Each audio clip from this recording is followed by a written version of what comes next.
माटीर महक। नमस्कार दर्शक बंधु, आपण स्वागत करुच्ची आपण प्रिय कार्यक्रम माटीर महक। माटीर महक से कार्यक्रम जो कार्यक्रम आम अतिथि मान आनी जो मैंने माटी रही महकी और माटी को स्वर्ग छुआ कर तो आम कहू माटीर महकर अतिथि आम सतरे महक। सेमती जन अतिथि जे गाँव में रही सहरी सभ्यतार सबू कायदा कटकणा को अख्तियार कर स्वर शब्द वाद्ययंत्र मेकानिजम स्वतंत्र परिचय सृष्टि कर सी कई नुहति आपण प्रिय आम समस्त प्रिय श्री आशीष मल्लिक। माटीर महक। सर आप स्वागत कर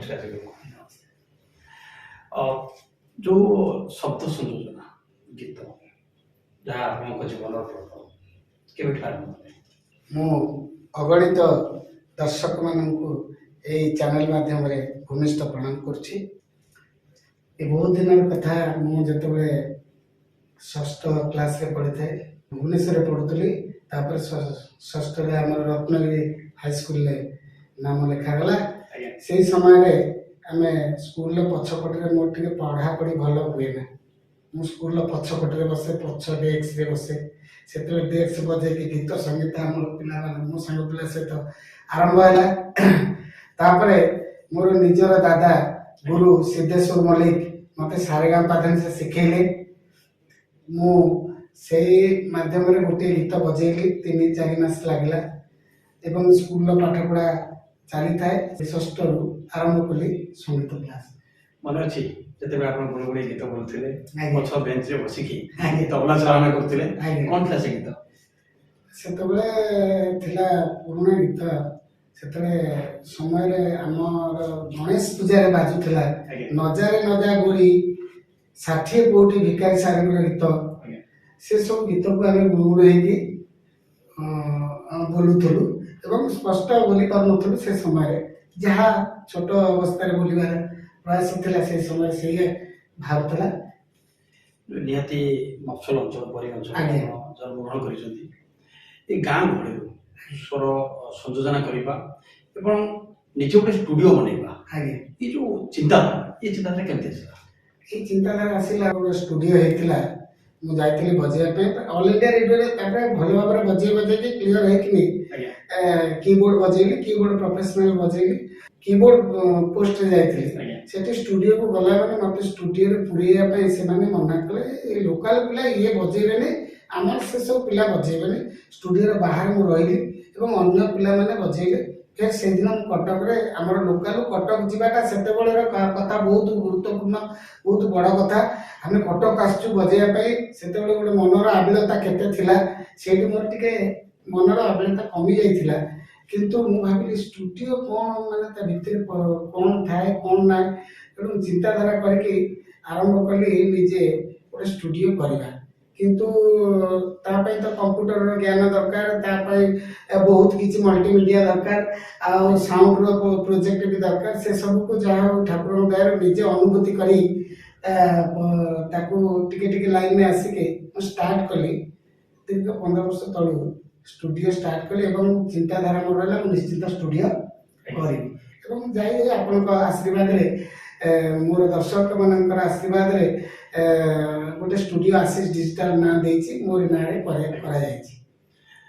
आशीष बाबू बेणु बाबू ये जो दीटा ना एते कौन फरक अछि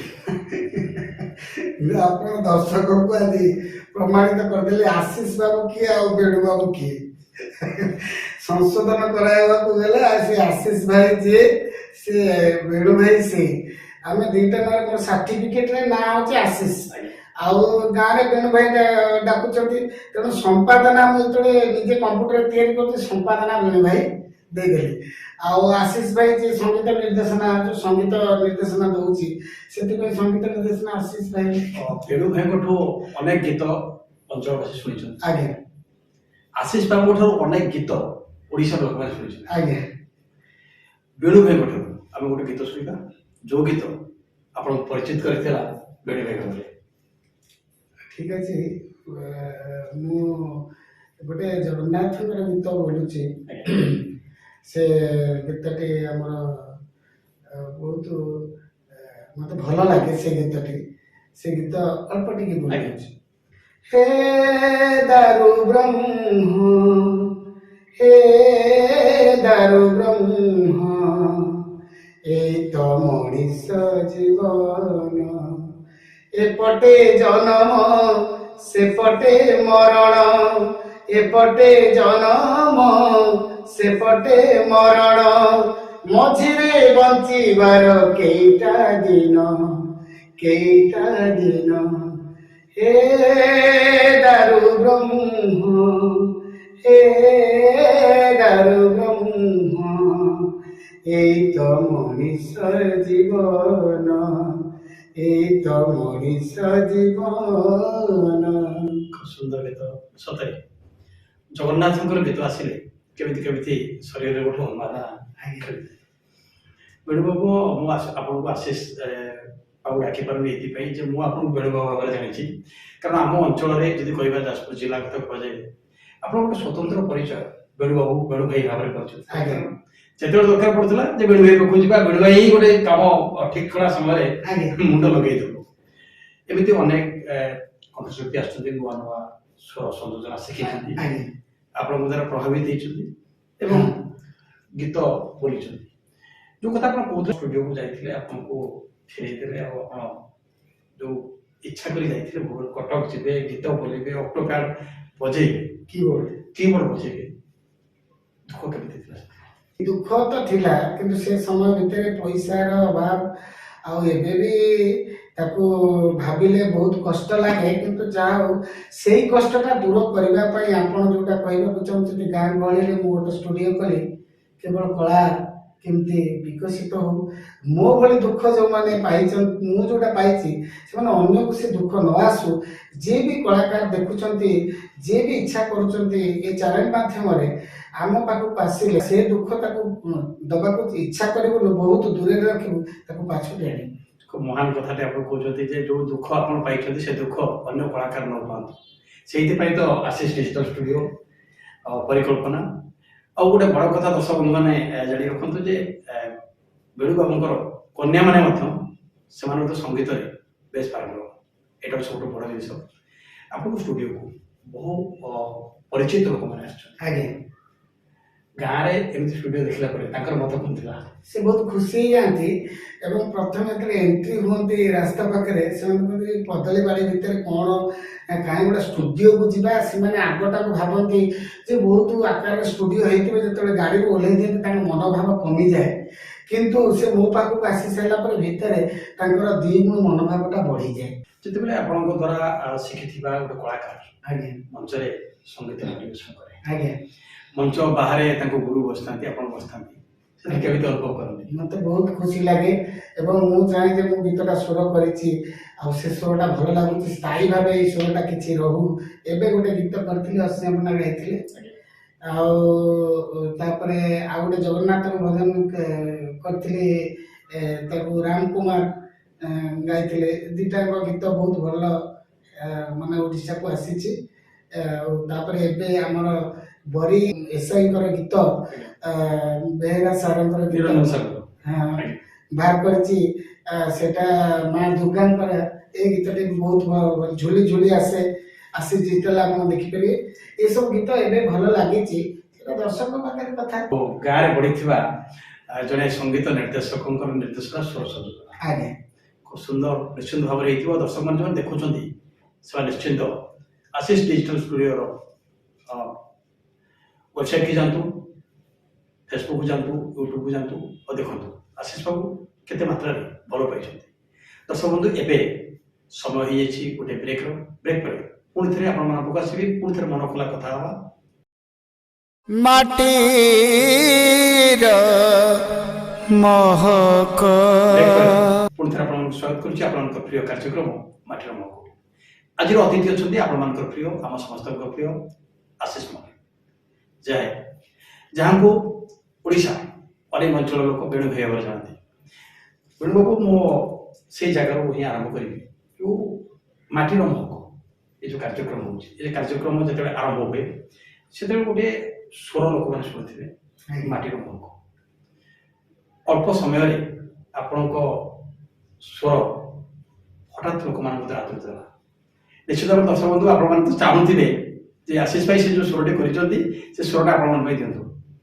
ଏଇଟା ଗୋଟେ ବଢିଆ କଥାଟେ ଯେ ଅଜୟ ଭାଇ ଆମର ଷ୍ଟୁଡିଓକୁ ଆସିଥିଲେ ମାଟିର ମହକ ପ୍ରୋଜେକ୍ଟ ଗୋଟେ କରାଯାଉଛି ବୋଲିକି କହିଲେ ମୁଁ କହିଲି ବଢିଆ ଲାଗୁଛି ଟାଇଟେଲଟା ତାହେଲେ କଣ କରାଯିବ ମୁଁ ଆଉ ସେମିତି କିଛି ମାଇଣ୍ଡ କରିନଥିଲି ଯେ ସେ ତାପରେ ମତେ କହିବେ ବୋଲିକି ଏଇଟା ସ୍ୱର କରିଦିଅ ଟିକେ ଆଉ ଆମେ ବହୁତ ବିଜିରେ ଥିଲୁ ସେଦିନ ଷ୍ଟୁଡିଓ ବି ବହୁତ ସୁଟ୍ ଥିଲା ଗୋଟେ ଓଡ଼ିଶୀର ଗୀତ ସୁଟ୍ ଥିଲା ସୁଟ୍ ମାଧ୍ୟମରେ ଆମେ ଅଜୟ ଭାଇ କଣ୍ଟ୍ରୋଲ ରୁମ୍ରେ ବସିଥାନ୍ତି ମୁଁ କହିଲେ ଗୋଟେ କାମ କରେ ଏଇଟା ବଢିଆ ଲାଗୁଛି ଟାଇଟେଲ ଆଉ ଗୋଟେ ସ୍ୱର କରିଦଉଛି ଇଏ କରିଦିଏ ସେ ତାପରେ କହିଲେ ହଉ ଠିକ ଅଛି କଲ ମୁଁ ଅଳ୍ପ ଟିକେ କଲି ଆପଣ ତ ଶୁଣିଥିବେ ମାଟିର ମହକ ଅଜୟ ଭାଇ କହିଲେ ବହୁତ ବଢିଆ ହେଇଛି ଏଇଟା କର ମୁଁ ସେତେବେଳେ ଡବ୍ ହେଇନଥିଲା ଆମର ତାପରେ ଫୋନ କଲେ ରାତିକି ଯେ ଡବ୍ ଏଟା ହବ ଡବ୍ କର ମୁଁ ଡବ୍ କରିକି ର ଫାଇଲଟା ପଠେଇଲି ସେ କହିଲେ ନାଇଁ ଭଲ ହେଇଛି ବହୁତ କ୍ୟୁଟ୍ ଲାଗୁଛି ଏଟାକୁ ରଖାଯିବ